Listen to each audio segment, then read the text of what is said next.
ಹಾಸನದಲ್ಲಿ drug mafia ಅಟ್ಟಹಾಸ ಇದು ಇವತ್ತಿನ ವಿಶೇಷ. ನಮ್ಮ ಹಾಸನ ಟಿವಿ ನ್ಯೂಸ್, ನಾನು ಮಲ್ನಾಡ್ ಮೇವು. ಹಾಸನವನ್ನು ಕಿತ್ತು ತಿನ್ನುತ್ತಿರುವಂಥ ಅನೇಕ ಗಂಭೀರ ಸಮಸ್ಯೆಗಳಲ್ಲಿ ಮೊದಲ ಸ್ಥಾನಕ್ಕೆ ಏರ್ತಾ ಇದೆ ಹಾಸನದಲ್ಲಿ ಡ್ರಗ್ ಮಾಫಿಯಾ. ಇದು ಯಾವ ಮಟ್ಟಕ್ಕೆ ಬಂದು ನಿಂತಿದೆ ಅಂತ ಹೇಳಿದ್ರೆ, ಪೋಷಕರು ಹೆದರ್ತಾ ಇದ್ದಾರೆ, ಭಯದಲ್ಲಿದ್ದಾರೆ. ನಮ್ಮ ಮಕ್ಕಳ ಮುಂದಿನ ಭವಿಷ್ಯ ಏನಾಗಬಹುದು ಅಂತ. ನಮ್ಮ ಮಕ್ಕಳು ಎಷ್ಟೇ ಒಳ್ಳೆಯವರಾಗಿರಲಿ, ಅವರನ್ನು ಸಾರ್ವಜನಿಕವಾಗಿ ನಾವು ಬಿಟ್ಟಂಥ ಸಂದರ್ಭದಲ್ಲಿ ಅವರನ್ನು ದುರ್ಬಳಕೆ ಮಾಡಿಕೊಂಡು ಡ್ರಗ್ನಲ್ಲಿ ಮುಳುಗಿಸಿ ಅವರ ಸಾವಿಗೆ ಕಾರಣರಾಗುವಂತಹ ಭೀಕರ ಪರಿಸ್ಥಿತಿ ಹಾಸನದಲ್ಲಿ ಈಗ ಉದ್ಭವ ಆಗಿದೆ. ಇದಕ್ಕೆ ಅನೇಕ ಸಾಕ್ಷಿಗಳು ನಮ್ಮ ಮುಂದೆ ಇದ್ದಾವೆ. ಸಮಾಜದಲ್ಲಿ ಮಾನ, ಮರ್ಯಾದೆ, ಗೌರವ ಅನ್ನೋದು ಬಹಳ ಮುಖ್ಯ. ಹಾಗಾಗಿ ತನ್ನ ಮಕ್ಕಳು ಇಂತಹ ಒಂದು ಚಟಕ್ಕೆ ಈಡಾಗಿದ್ದರೂ ಸಹ ಪೋಷಕರು ಸಮಾಜದ ಮುಂದೆ ಹೇಳಿಕೊಳ್ಳುವಂಥ ಒಂದು ಪರಿಸ್ಥಿತಿ ಒಳಗಡೆ ಇಲ್ಲ. ಇಂತಹ ಒಂದು ಭೀಕರ ಪರಿಸ್ಥಿತಿಯಲ್ಲಿ ಪೋಷಕರು ನೋವಿನಿಂದ ಬದುಕುವಂಥ ಸ್ಥಿತಿ ಹಾಸನ ಜಿಲ್ಲೆಯ ಒಳಗಡೆ ಉದ್ಭವವಾಗಿದೆ. ಹಾಸನ ಜಿಲ್ಲೆಯ ಪೊಲೀಸ್ನವರು ಒಂದು ದೊಡ್ಡ ಸಾಹಸವನ್ನು ಮಾಡಿ 3 ಜನ ಆರೋಪಿಗಳನ್ನು ಬಂಧಿಸಿದ್ದಾರೆ. ಇವರು ಇಡೀ ಹಾಸನ ಜಿಲ್ಲೆಗೆ ಡ್ರಗ್ಸನ್ನು ಸಪ್ಲೈ ಮಾಡ್ತಾ ಇರೋ ವ್ಯಕ್ತಿಗಳು ಅಂತ ಕೇಳಿ ಬರ್ತಾ ಇದೆ. ಇವರು ಹಾಸನದ ಹೊರವಲಯದಲ್ಲಿ ದುದ್ದ ಸಮೀಪ ಒಂದು ಡಾಬಾದ ಪಕ್ಕದಲ್ಲೇ ಒಂದು ರೂಮ್ ಮಾಡಿಕೊಂಡು ರಾಜ್ಯದಿಂದ ಡ್ರಗ್ಸ್ನ ತಂದು ಇಡೀ ಜಿಲ್ಲೆಗೆ ಸಪ್ಲೈ ಮಾಡ್ತಾ ಇದ್ರು ಅಂತ ಇವರ ಮೇಲಿರುವಂಥ ಆರೋಪ. ಸದ್ಯಕ್ಕೆ ಇವರು ಜೈಲಿನಲ್ಲಿದ್ದಾರೆ. ಈ ಒಂದು ಕೆಲಸಕ್ಕೆ ನಮ್ಮ ಹಾಸನ ಟಿವಿ ಬಳಗ ಮತ್ತು ಹಾಸನದ ಜನತೆ ಪೊಲೀಸ್ ಇಲಾಖೆಗೆ ಅಭಿನಂದನೆಯನ್ನು ಸಲ್ಲಿಸುತ್ತೆ. ಸತ್ಯವಾದ ವಿಚಾರ ಏನಪ್ಪಾ ಅಂತ ಹೇಳಿದ್ರೆ, ಇವರು 3 ಜನ ಮಾತ್ರ ಅಲ್ಲ, ಇನ್ನು 100 ಜನ ಡ್ರಗ್ ದಂಧೆಕೋರರು ಹಾಸನದಲ್ಲಿ ಲೀಲಾಜಾಲವಾಗಿ ಆರಾಮಾಗಿ ದಂಧೆ ಮಾಡಿಕೊಂಡು ಆರಾಮಾಗಿದ್ದಾರೆ, ದುಡ್ಡು ಮಾಡ್ತಾ ಇದ್ದಾರೆ. ಆ ದುಡ್ಡನ್ನು ಸಮಾಜಕ್ಕೆ ಕೊಟ್ಟು ಸಮಾಜ ಪರವಾದಂಥ ಸೇವಕರು, ಸಮಾಜದ ರಕ್ಷಕರು ಅಂತ ಮುಖವಾಡವನ್ನು ಧರಿಸ್ಕೊಂಡು ನಿಮ್ಮ ಜೊತೆ ಇದ್ದಾರೆ. ದುರಾದೃಷ್ಟ ಏನಪ್ಪಾ ಅಂತ ಹೇಳಿದ್ರೆ, ನಮಗೆ ಗೊತ್ತಿರುತ್ತೆ ಇವನು ನಮ್ಮ ಮಕ್ಕಳಿಗೆ ವಿಷ ಕೊಡುವಂತಹ ವ್ಯಕ್ತಿ, ನಮ್ಮ ಮಕ್ಕಳಿಗೆ ವಿಷವನ್ನು ಮಾರ್ತಾ ಇರುವಂಥ ವ್ಯಕ್ತಿಗೆ ಸಪೋರ್ಟ್ ಮಾಡುವಂಥ ವ್ಯಕ್ತಿ, ನಮ್ಮ ಮಕ್ಕಳ ಭವಿಷ್ಯವನ್ನು ಹಾಳು ಮಾಡ್ತಾ ಇರುವಂಥ ವ್ಯಕ್ತಿಗಳಿಗೆ ಬೆಂಬಲ ಕೊಡ್ತಾ ಇರೋ ರಾಜಕಾರಣ ಇವನು ಅಂತ ನಮಗೆ ಗೊತ್ತಿದ್ರು ಕೂಡ ನಾವು ನೆಗಾಡ್ತೀವಿ. ಪ್ರತಿದಿನ ಅವನನ್ನು ಮುಗುಳು ನಗೆಯಿಂದ ಅವನು ಸ್ವಾಗತಿಸ್ತೀವಿ, ಅವನ ಜೊತೆ ಕೈ ಕುಲ್ಕೊಂಡು ಮಾತಾಡಿಕೊಂಡು ಆರಾಮಾಗಿದ್ದೀವಿ. ಈ ಮನಸ್ಥಿತಿಯೇ ಇವತ್ತು ಹಾಸನದಲ್ಲಿ ಈ ಮಟ್ಟಕ್ಕೆ ಡ್ರಗ್ಸ್ ಅಟ್ಟಹಾಸಕ್ಕೆ ಕಾರಣವಾಗಿದೆ. ಇವತ್ತು ಪಕ್ಕದ ಮನೆಯ ಹುಡುಗ, ಇವತ್ತು ಪಕ್ಕದ ಗಲ್ಲಿಯ ಹುಡುಗ, ಇವತ್ತು ಪಕ್ಕದ ಊರಿನ ಹುಡುಗ ಡ್ರಗ್ ಮಾಫಿಯಾಗೆ ಬಲಿಯಾಗಿ ತನ್ನ ಬದುಕನ್ನು ಕಳ್ಕೊಂಡಿರ್ಬೋದು. ಆದರೆ ಯಾವತ್ತೂ ಒಂದಿನ ಈ ಡ್ರಗ್ಸ್ ನಮ್ಮ ಮನೆ ಒಳಗಡೆನೂ ಕೂಡ ಹೊಕ್ಕಿ ನಮ್ಮ ಮಕ್ಕಳನ್ನು ಕೂಡ ನಾಶ ಮಾಡಬಹುದು. ನಾವು ಎಚ್ಚೆತ್ತುಕೊಳ್ಳಿಲ್ಲ ಅಂತ ಹೇಳಿದ್ರೆ ಇಡೀ ಯುವ ಜನಾಂಗ ಇವತ್ತು ಸರ್ವನಾಶ ಆಗುವಂತಹ ಪರಿಸ್ಥಿತಿ ಹಾಸನದಲ್ಲಿ ಬಂದು ನಿಂತಿದೆ. ಯಾಕೆ ಈ ಡ್ರಗ್ಸ್ ವ್ಯವಹಾರವನ್ನು, ಯಾಕೆ ಈ ಡ್ರಗ್ಸ್ ದಂಧೆಯನ್ನು ನಿಲ್ಲಿಸೋದಕ್ಕೆ ಸಾಧ್ಯತೆ ಆಗೋದಿಲ್ಲ ಅಂತ ಹೇಳಿದ್ರೆ, ನಾನು ಮೊದಲೇ ಹೇಳಿದ ಹಾಗೆ ನಮಗೆ ಯಾಕಪ್ಪ ಇವೆಲ್ಲ ಅನ್ನುವಂತಹ ಒಂದು ಭಯ.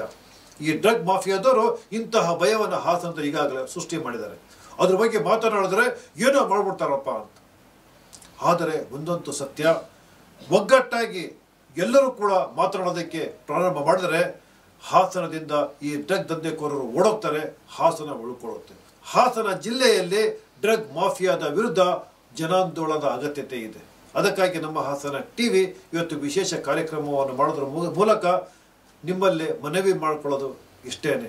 ಎಲ್ಲರೂ ಸಂಘಟಿತರಾಗಿ ಈ ಡ್ರಗ್ ಭೂತವನ್ನು ಹಾಸನದಿಂದ ಓಡಿಸೋದಕ್ಕೆ ಪ್ರಯತ್ನವನ್ನು ಪಡೆಯಂತ ಇದೆ. ಈ ರಾಜಕಾರಣಿಗಳ ಬಗ್ಗೆ ನಾನು ಒಂದಿಷ್ಟು ಹೇಳಲೇಬೇಕು. ಇವರು ಯಾವತ್ತೂ ಕೂಡ ಇದ್ರ ಬಗ್ಗೆ ಮಾತನಾಡೋದಿಲ್ಲ. ಯಾಕೆ ಮಾತನಾಡೋದಿಲ್ಲ ಅಂತ ಹೇಳಿದ್ರೆ, ರಾಜಕಾರಣ, ಇವತ್ತಿನ ರಾಜಕಾರಣ ಅನ್ನೋದು ಎಷ್ಟು ಕುಲಗೆಟ್ಟಿದೆ ಅಂತ ಹೇಳಿದ್ರೆ, ಇವರುಗಳು ಡ್ರಗ್ ಮಾಫಿಯಾದ ವ್ಯಕ್ತಿಗಳಿಗೆ ತಮ್ಮ ಬೆಂಬಲವನ್ನು ವ್ಯಕ್ತಪಡಿಸ್ತಾರೆ. ಯಾಕೆ ಅಂತ ಹೇಳಿದ್ರೆ, ಇವರ ರಾಜಕಾರಣಕ್ಕೆ ಡ್ರಗ್ ಮಾಫಿಯಾದವರ ಅಗತ್ಯತೆ ಇದೆ. ಯಾಕೆ ಅಂತ ಹೇಳಿದ್ರೆ, ತೋಳ್ಬಳ ರಾಜಕಾರಣದಲ್ಲಿ ಬಹುಮುಖ್ಯವಾದಂಥ ಒಂದು ಪಾತ್ರವನ್ನು ವಹಿಸುತ್ತೆ. ಹಣ ಮಾತ್ರ ಅಲ್ಲ, ಜನ ಮಾತ್ರ ಅಲ್ಲ, ಸಮಾಜವನ್ನು ಬೆದರಿಸುವಂಥ ಕೆಲಸವನ್ನು ಕೂಡ ಈ ರಾಜಕಾರಣಿಗಳು ಮಾಡ್ತಾರೆ. ಇನ್ನೊಬ್ಬ ರಾಜಕಾರಣಿಗಳನ್ನ ಎದುರಿಸೋದಕ್ಕೆ, ಇನ್ನೊಬ್ಬ ಸಮಾಜ ಸೇವಕನ ಎದುರಿಸೋದಕ್ಕೆ, ಒಬ್ಬ ಪ್ರಾಮಾಣಿಕ ವ್ಯಕ್ತಿಗಳನ್ನ ಸದೆಬಡಿಯೋದಕ್ಕೆ ಈ ಡ್ರಗ್ ಮಾಫಿಯಾದ ದಂಧೆಕೋರರು ಇವರಿಗೆ ಅಗತ್ಯತೆ ಇದೆ. ಹಾಗಾಗಿ ಇವರು ಡ್ರಗ್ಸ್ ವಿರುದ್ಧ ಮಾತನಾಡೋದಿಲ್ಲ. ನಾನು ಹೆಸರು ಹೇಳೋದಕ್ಕೆ ಹೋಗೋದಿಲ್ಲ. ನಿಮ್ಮ ಕ್ಷೇತ್ರದ ಶಾಸಕರುಗಳ ಬಗ್ಗೆ ನೀವು ಆತ್ಮಾವಲೋಕನ ಮಾಡ್ಕೊಳ್ಳಿ, ಕೇಳ್ಕೊಳ್ಳಿ ಅವ್ರ ಹತ್ರ. ಅವ್ರು ಯಾವತ್ತೂ ಕೂಡ ಈ ಡ್ರಗ್ಸ್ ದಂಧೆ ವಿರುದ್ಧ ಮಾತನಾಡೋದಕ್ಕೆ ಹೋಗೋದಿಲ್ಲ. ಅವ್ರ ಮುಖವಾಡೋ ಎಷ್ಟೇ ಒಳ್ಳೆಯವರಾಗಿರಲಿ, ಅಯ್ಯೋ ನಮ್ಮ MLA ಇಷ್ಟು ಒಳ್ಳೆಯವನು ಮಾಡೋದಿಲ್ಲ ಅಂತ ಹೇಳ್ಕೊಳ್ಳೇಬೇಡಿ. ಅಂಥ MLAಗಳು ಹಾಸನ ಜಿಲ್ಲೆಯಲ್ಲಿ ಇದ್ರೂ ಇರ್ಬೋದು. ಆದರೆ ಬಹಳಷ್ಟು MLAಗಳು ಈ ಡ್ರಗ್ಸ್ ವಿರುದ್ಧ ಮಾತನಾಡೋದಿಲ್ಲ. ಯಾಕೆ ಮಾತನಾಡೋದಿಲ್ಲ ಅಂತ ಹೇಳಿದ್ರೆ ಅವರ ಬೆಂಬಲಿಗರು ಎಲ್ಲರೂ ಕೂಡ ಈ ಡ್ರಗ್ಸ್ ದಂಧೆ ಒಳಗಡೆ ಇರ್ತಾರೆ. ಡ್ರಗ್ಸ್ ದಂಧೆಕೋರನ್ನ ಇವರು ಸಾಕ್ತಾರೆ. ಹಾಗಾಗಿ ಇವರು ಮಾತನಾಡೋದಿಲ್ಲ. ಇದಕ್ಕೆ ಹೊರತಾಗಿ ನಮ್ಮ ಹಾಸನ ಜಿಲ್ಲೆಯ ಸಂಸದ ಶ್ರೇಯಸ್ ಪಟೇಲ್ ಬಹಳ ವಿಭಿನ್ನ ಅಂತ ಹೇಳ್ಬೋದು. ಯಾಕೆ ಅಂತ ಹೇಳಿದ್ರೆ ದಿಶಾ ಸಭೆ ಒಳಗಡೆ ಅವರು ದಿಟ್ಟ ಧ್ವನಿಯಲ್ಲಿ ಒಂದು ಮಾತನ್ನ ಆಡಿದ್ರು. ಹಾಸನ ಜಿಲ್ಲೆಗೆ ಡ್ರಗ್ಸ್ ಬರ್ತಾ ಇದೆ, ಅದು ಟ್ರೈನ್ನಲ್ಲಿ ಬರ್ತಾ ಇದೆ ಅಂತ ಹೇಳಿ. ಇದ್ರ ಬಗ್ಗೆ ಪೊಲೀಸರು ತನಿಖೆ ಮಾಡಬೇಕು ಅಂತ ಕೂಡ ಅವರು ಒಂದೇ ಒಂದು ಬಾರಿ ಇವರು ಒತ್ತಾಯವನ್ನ ಮಾಡಿದ್ರು. ಇದು ಕೂಡ ದೊಡ್ಡ ಕೆಲಸವೇ. ಇಷ್ಟನ್ನ ಯಾವ MLA ಯಾವ MLCನೂ ಕೂಡ ಮಾತನಾಡಿಲ್ಲ. ಹಾಗಾಗಿ ಹಾಸನ ಜಿಲ್ಲೆ ಬಹಳ ಆತಂಕದ ಸ್ಥಿತಿ ಒಳಗಡೆ ಇದೆ. ಡ್ರಗ್ಸ್ ಬಹಳ ವೇಗವಾಗಿ ಹಾಸನ ಜಿಲ್ಲಾದ್ಯಂತ ಹರಡ್ತಾ ಇದೆ. ಇದಕ್ಕೆ ಸಕಲೇಶ್ಪುರ ಹೊರತಾಗಿಲ್ಲ, ಬೇಲೂರು ಹೊರತಾಗಿಲ್ಲ, ಹೊಳೆನರಸೀಪುರ ಹೊರತಾಗಿಲ್ಲ, ಚಂದ್ರಪಟ್ಟಣ ಹೊರತಾಗಿಲ್ಲ, ಅರಸೀಕೆರೆ ಹೊರತಾಗಿಲ್ಲ. ಎಲ್ಲ ತಾಲೂಕಿನಲ್ಲೂ ಕೂಡ ಇದರ ಅಟ್ಟಹಾಸ ನಡೀತಾ ಇದೆ. ಇತ್ತೀಚೆಗೆ ಒಂದು 3 ಜನರನ್ನ ಕೂಡ ಬಂಧಿಸಿದ್ದಾರೆ. ಅದಕ್ಕೆ ಸಾರ್ವಜನಿಕರು ಏನಪ್ಪ ಹೇಳ್ತಾರೆ ಅಂದ್ರೆ ಇದು ಪೊಲೀಸನವರ ಕೆಲಸ ಅಂತ. ಖಂಡಿತ ಇದು ಪೊಲೀಸನವರ ಕೆಲಸ ಅಲ್ಲ. ಈ ಕೆಲಸ ಪ್ರತಿಯೊಬ್ಬ ನಾಗರಿಕನ ಕೆಲಸ, ಪ್ರತಿಯೊಬ್ಬ ಮಹಿಳೆಯ ಕೆಲಸ, ಪ್ರತಿಯೊಬ್ಬ ವಿದ್ಯಾರ್ಥಿಯ ಕೆಲಸ, ಪ್ರತಿಯೊಬ್ಬ ಶಿಕ್ಷಕನ ಕೆಲಸ, ಪ್ರತಿಯೊಬ್ಬ ಕೂಲಿ ಕೆಲಸ ಮಾಡುವವನ ಕೆಲಸವೂ ಕೂಡ ಆಗಿದೆ. ಇದ್ರ ಬಗ್ಗೆ ಒಂದು ಜಾಗೃತಿ ವಹಿಸಬೇಕು, ಅರಿವು ಮೂಡಿಸಬೇಕು, ಮತ್ತೆ ಪೊಲೀಸರಿಗೆ ನಿಖರವಾದ ಮಾಹಿತಿಯನ್ನ ಭಯ ಬೀಳ್ದಲೆ ಕೊಡಬೇಕು. ನಮ್ಮ ಹಾಸನ ಟಿವಿನೂ ಕೂಡ ನಿಮ್ಮ ಹತ್ರ ಮನವಿ ಮಾಡ್ಕೊಳುತ್ತೆ. ನಾನು ಮಲ್ನಾಡ್ ಮೆಹಬೂಬ್, ನನಗೂ ಕೂಡ ನೀವು ಸಾಕಷ್ಟು ಮಾಹಿತಿಯನ್ನು ಕೊಟ್ಟರೆ ನಾನು ಯಾರಿಗೆ ತಲುಪಿಸ್ಬೇಕೋ ಅವರಿಗೆ ಮಾಹಿತಿಯನ್ನು ಕೂಡ ತಲುಪಿಸ್ತೇನೆ. ವಿಶೇಷವಾದ ಕಾರ್ಯಕ್ರಮನ ನಮ್ಮ ಹಾಸನ ಟಿವಿಯಲ್ಲಿ ನಿರಂತರವಾಗಿ ಮಾಡ್ತಾ ಹೋಗ್ತಾ ಇದೀವಿ. ನಮಗೆ ಯಾರ ಮುಲಾಜಿನೂ ಕೂಡ ಇಲ್ಲ, ಯಾರ ಭಯನೂ ಕೂಡ ಇಲ್ಲ. ನಾವು ಈ ಡ್ರಗ್ ಮಾಫಿಯಾಗೆ ಹೆದರೋದು ಇಲ್ಲ, ಬೆದರೋದು ಇಲ್ಲ. ನಾವು ಇವರ ವಿರುದ್ಧ ಹೋರಾಟ ಮಾಡೋದಕ್ಕೆ ಎದೆ ಬಿಚ್ಚಿ ಇವತ್ತು ನಿಂತ್ಕೊಂಡಿದ್ದೀವಿ. ಈ ಕೆಲಸವನ್ನ ತಾಚು ತಪ್ಪದೇ ಮಾಡ್ತೀವಿ. ಆ ಡ್ರಗ್ ದಂಧೆಕೋರ ಎಷ್ಟೇ ಬಲಿಷ್ಠನಾಗಿದ್ರು ಕೂಡ ಅವನ ಎದುರಿಸುವ ತಾಕತ್ತು ನಮ್ಮ ಹಾಸನ ಟಿವಿಗಿದೆ. ಅವನ ಮುಖವಾಡವನ್ನ ಕಳಚಿ ಸಮಾಜಕ್ಕೆ ತೋರಿಸುವಂತ ದಿಟ್ಟ ಕೆಲಸವನ್ನ ನಮ್ಮ ಹಾಸನ ಟಿವಿ ಪ್ರಾಮಾಣಿಕವಾಗಿ ಮಾಡುತ್ತೆ.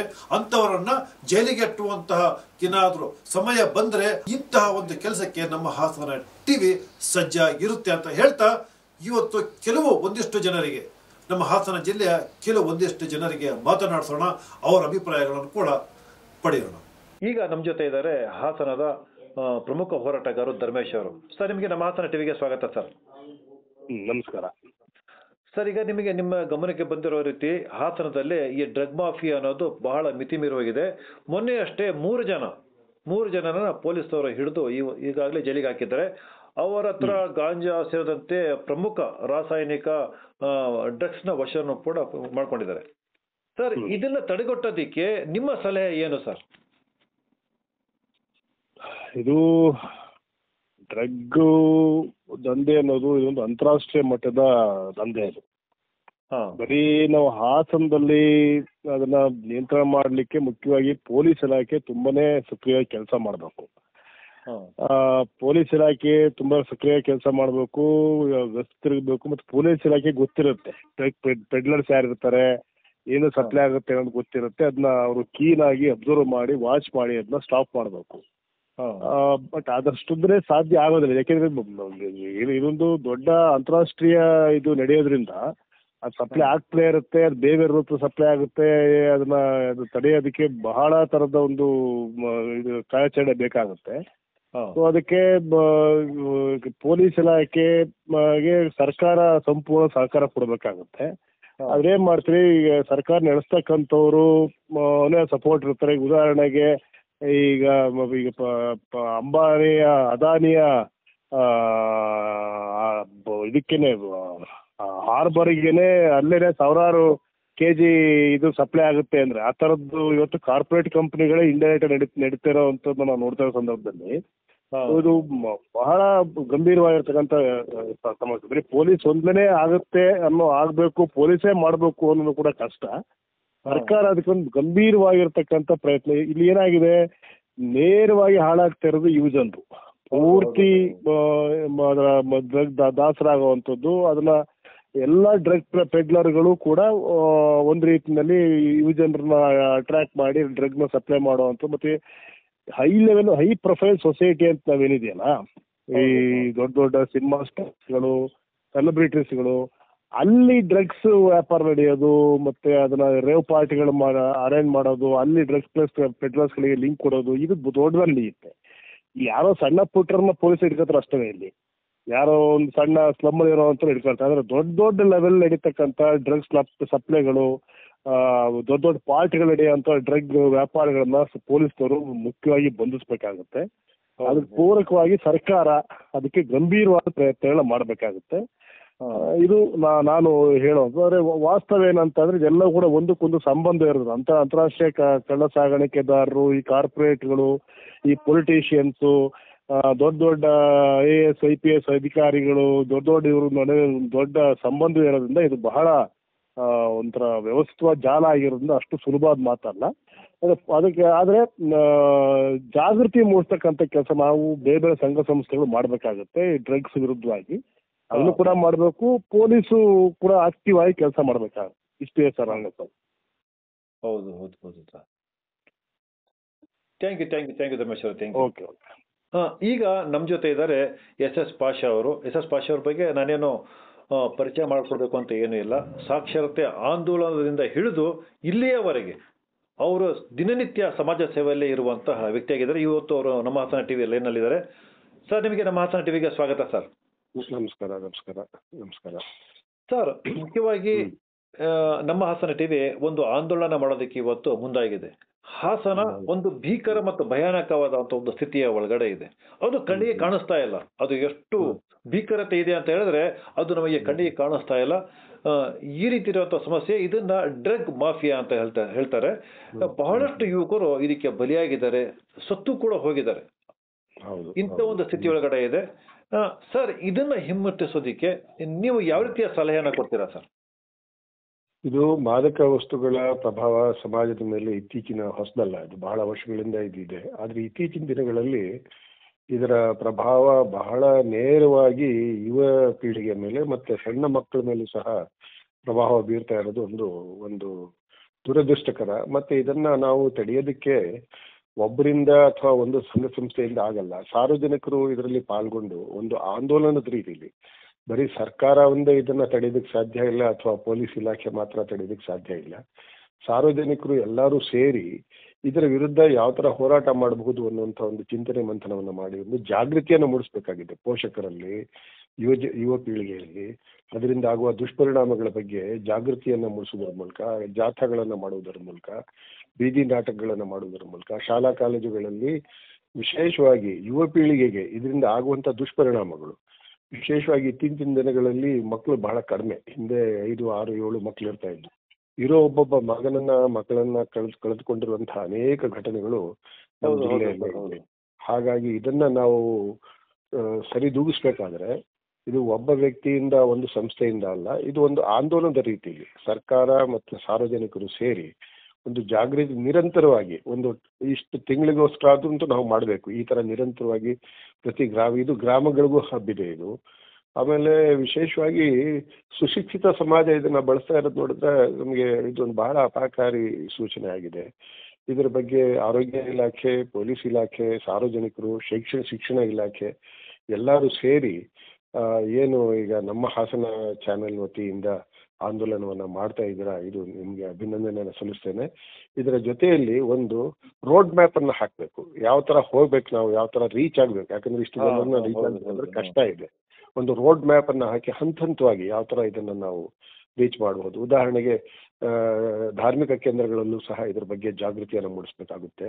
ಅತಿ ಹೆಚ್ಚು ಜನ ಸೇರುವಂತಹ, ಜನಸಂದಣಿ ಇರುವಂತಹ ಜಾಗದಲ್ಲೂ ಮಾಡಿಸ್ಬೇಕಾಗುತ್ತೆ. ಇದನ್ನ ಮಾಡಿದ್ರೆ ಸಾಧ್ಯ ಇದೆ, ಇಲ್ಲ ಅಂತ ಅಲ್ಲ. ಜಾಗೃತಿಯನ್ನು ಮೂಡಿಸಿದ ಹೊರತು ಇದನ್ನ ತೆಗೆಯೋದಕ್ಕೆ ಸಾಧ್ಯ ಇಲ್ಲ. ಅದಕ್ಕೆ ನೇರವಾಗಿ ನಮ್ಮಿಂದ ನಾವು ನಿಮ್ಮ ಜೊತೆಯಲ್ಲಿ ಇದ್ದೀವಿ, ಜೊತೆಯಲ್ಲಿ ಸೇರಿ ಇದರ ವಿರುದ್ಧ ಹೋರಾಟವನ್ನು ಮಾಡೋಣ. ತಮಗೆ ಮತ್ತೊಮ್ಮೆ ನಾನು ಈ ಒಂದು ದಿಸೆಯಲ್ಲಿ ತಾವು ಕಾರ್ಯಕ್ರಮ ಹಮ್ಮಿಕೊಂಡಿರೋದ್ರಿಂದ ತಮಗೆ ಅಭಿನಂದನೆಯನ್ನು ಸಲ್ಲಿಸ್ತೇನೆ. ಈಗ ನಮ್ಮ ಜೊತೆ ಇದ್ದಾರೆ ಈರೇಶ್ ಈರಳ್ಳಿ ಅವರು, ದಲಿತ ಸಂಘಟನೆಯ ಪ್ರಮುಖ ಹೋರಾಟಗಾರರು. ಸರ್, ನಿಮಗೆ ನಮ್ಮ ಹಾಸನ ಟಿವಿಗೆ ಸ್ವಾಗತ sir. Thank you sir, thank you. ನಿಮಗೂ ಕೂಡ ಸ್ವಾಗತ. Thank you sir. ಸರ್, ಈಗ ಹಾಸನದಲ್ಲಿ ನಿಮ್ಮ ಗಮನಕ್ಕೆ ಬಂದಿದೆಯೋ ಇಲ್ವೋ ಗೊತ್ತಿಲ್ಲ, ನಾನು ಅನ್ಸುತ್ತೆ ಬಂದಿದೆ ಅನ್ಕೋತೀನಿ ಸರ್. ಡ್ರಗ್ಸ್ ಇದು ನಮ್ಮ ಹಾಸನವನ್ನ ಕಿತ್ತು ತಿಂತಾ ಇದೆ.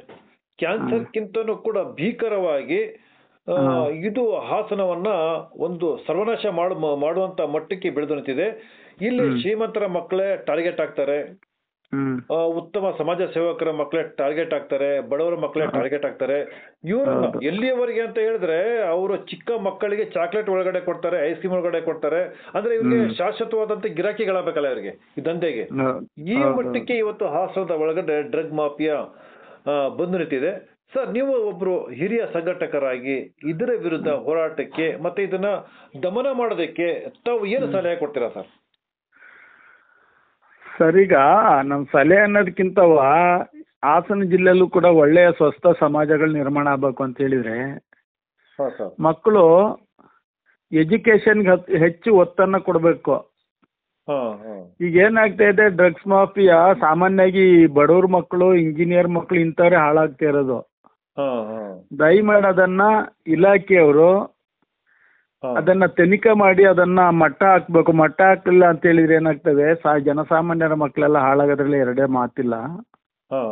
ಅದರಿಂದ ಹಾಸನ ಜಿಲ್ಲೆ ಒಂದು ಮಾದರಿ ಜಿಲ್ಲೆ ಆಗಬೇಕು. ಇಂಥ ಡ್ರಗ್ಸ್ ಮಾಫಿಯಾಗಳನ್ನ ಯಾರು ಮಾಡ್ತಾ ಇದ್ದಾರೆ, ಎಲ್ಲಿಂದ ಬರ್ತಾ ಇದೆ ಅದನ್ನ ಕಂಡುಹಿಡಿದು ಅವ್ರಿಗೆ ಸರಿಯಾದ ಶಿಕ್ಷೆಯನ್ನು ವಿಧಿಸಬೇಕು ಅಂತ ನಾವು ಸಂಘಟನೆಯಿಂದ ಒತ್ತಾಯ ಮಾಡ್ತಾ ಇದ್ದೀವಿ ಸರ್.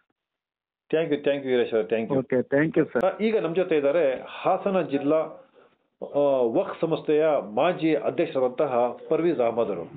ಸರ್, ನಿಮಗೆ ಸ್ವಾಗತ ಸರ್ ನಮ್ಮ ಹಾಸನ ಟಿವಿಗೆ. ಸರ್, ನಮಸ್ತೆ. ಪರ್ವೀಜ್ ಅವರೇ, ನಮ್ಮ ಹಾಸನ ಟಿವಿ ಒಂದು ಆಂದೋಲನ ನಾವು ಪ್ರಾರಂಭ ಮಾಡಿದ್ದೀವಿ.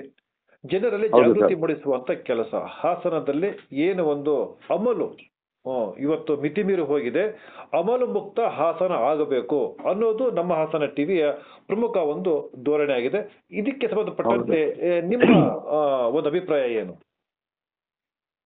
ಸರ್? ಈಗ ನೀವೇನು ಒಂದು ಆಂದೋಲನನ ಶುರು ಮಾಡಿದ್ರ, ಮೊದಲನಾಗಿ ನಿಮ್ಮ ಹಾಸನ ಟಿವಿಗೆ ನಾನು ಅಭಿನಂದನೆ ಸಲ್ಲಿಸ್ತಾ ಇದ್ದೀನಿ.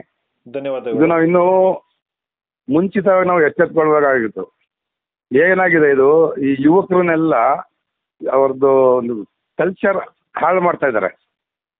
ಈಗ ಪೊಲೀಸ್ನವರು ಅವ್ರು ಆದಷ್ಟು ಅವ್ರು ಏನು ಮಾಡಬೇಕು, ನಾವು ಪೊಲೀಸ್ನವ್ರು ಮಾಡ್ತಾರೆ ಅಥವಾ ಫೋನ್ ಮಾಡೋದು, ಕಂಪ್ಲೇಂಟ್ ಕೊಡೋದು, ಪೊಲೀಸ್ನವ್ರ ಮೇಲೆ ನಾವು ಜವಾಬ್ದಾರಿ ಜಾಸ್ತಿ ಆಗಿಬಿಟ್ರೆ ಸಾರ್ವಜನಿಕರು ಪೊಲೀಸ್ ಸಿಬ್ಬಂದಿಗಳ ಜೊತೆ ನಾವು ಜೊತೆಗೂಡಿ ಇದನ್ನ ಈ ಡ್ರಗ್ಸ್ ದಂಧೆನ, ಈ ಡ್ರಗ್ಸ್ ಮಾಫಿಯಾನ ಈ ಅಮಲು ಮುಕ್ತ ಹಾಸನ ಮಾಡಲಿಕ್ಕೆ ನಾವು ಪೊಲೀಸ್ನವ್ರ ಜೊತೆ ಸಾರ್ವಜನಿಕರ ಕೈ ಜೋಡಿಸ್ಬೇಕು. ಅದು ದೊಡ್ಡ ಜವಾಬ್ದಾರಿ ಸಾರ್ವಜನಿಕರದಾಗಿದೆ. ಆಮೇಲೆ ಇನ್ನೇ ನಮ್ಮ ಮಸೀದಿ ಗುರುಗಳ ಅವರ ತುಂಬ ದೊಡ್ಡ ಜವಾಬ್ದಾರಿ ಇದೆ. ನಮ್ಮ ಈ ಮಸೀದಿಗಳಲ್ಲಿ ನಾವು ಮುಖಂಡರುಗಳಿದ್ದಾರೆ, ಮಸೀದಿ ಗುರುಗಳು ತಮ್ಮ ಪ್ರವಚನಗಳಲ್ಲಿ, ಭಾಷಣಗಳಲ್ಲಿ ಇದನ್ನ ಫಸ್ಟಾಗಿ ಅಲ್ಲಿ ಬರೋ ಎಲ್ಲ ಸಾರ್ವಜನಿಕರು ಹೇಳ್ಬೇಕು, ಎಚ್ಚೆತ್ಕೊಳ್ಬೇಕು. ಇದು ನಮ್ಮ ಮನೆಗೆ, ನಮ್ಮ ಮನೆಯಿಂದ ನಾವು ಮಾಡಬೇಕು, ಮುಂದಕ್ಕೆ ನಮ್ಮ ಮನೆ ಮಕ್ಳಿಗೂ ಬರ್ಬೋದು ಇದು. ಈಗ ಶಾಲೆಗೆ ನಾವು ಕಾಲೇಜಿಗೆ ಕಳ್ಸಿರ್ತೀವಿ, ಕಾಲೇಜಲ್ಲಿ ಮಕ್ಳು ಯಾರ ಜೊತೆ ಹೋಗ್ತಾ ಇದ್ದಾರೆ, ಎಲ್ಲಿ ಕೂರ್ತಾ ಇದ್ದಾರೆ, ಇದನ್ನ ಏನ್ ಮಾಡ್ಬೇಕು ಸರ್? ಏನು ನೀವು ಆಂದೋಲನ ಮಾಡಿದಿರಾ, ಇದು ತುಂಬಾ ಒಳ್ಳೆ ಕೆಲಸ. ನೀವು ಇನ್ನೊಂದ್ಸಲ ನಿಮ್ಗೆ ಅಭಿನಂದನೆ ಹೇಳ್ತೀನಿ. ಇದು ನಾವು ಮೊದಲನೇ ಕರ್ತವ್ಯ ಸಾರ್ವಜನಿಕರದು, ಅದು ನಮ್ಮ ಕರ್ತವ್ಯ ಸರ್. ಇದನ್ನ ಅಮಲು ಮುಕ್ತ ಹಾಸನ ಮಾಡ್ಲಿಕ್ಕೆ ನಮ್ಮನೆ ಬುಡಕ್ಕೂ ಬರ್ಬೋದು, ನಮ್ಮನೆ ಮಕ್ಳಿಗೆ ಅವ್ರಿಗೂ ಬರ್ಬೋದು. ಇದು ಅವೇರ್ನೆಸ್ ಕಾರ್ಯಕ್ರಮನ ನಾವು ಮಾಡ್ಬೇಕು ಸರ್. ಈ ಮಸೀದಿಗಳಾಗ್ಲಿ ಅಥವಾ ನಮ್ಮ ಹೊಲಗಳಲ್ಲಿ ನಾವು ಎಲ್ಲಿರ್ತೀವಲ್ಲಿ ಇದ್ರ ಬಗ್ಗೆ ನಾವು ಹೆಚ್ಚು ಚರ್ಚೆ ಮಾಡಬೇಕು. ಹೆಚ್ಚು ಚರ್ಚೆ ಮಾಡಿದ ಕಾರ್ಯಗತಕ್ಕೆ ಬಂದ್ರೆ ಪೊಲೀಸ್ನವ್ರ ಜೊತೆ ನಾವು ಸೇರಿ ಅವ್ರ ಜೊತೆ ಕೈ ಜೋಡಿಸ್ಕೊಂಡು ಇದನ್ನ ಮಾಡಿದ್ವಿ ಸರ್, ಅಮಲು ಮುಕ್ತ ಹಾಸನ ಮಾಡೋಕ್ಕೆ ಒಳ್ಳೇದಾಗುತ್ತೆ ಸರ್. ಥ್ಯಾಂಕ್ ಯು ಪೈದವ್ರೆ, ಧನ್ಯವಾದ. ನಿಮ್ಗೊಂದು ಕಾರ್ಯಕ್ರಮ ಶುರು ಮಾಡಿದಿರಾ, ತುಂಬಾ ಧನ್ಯವಾದ.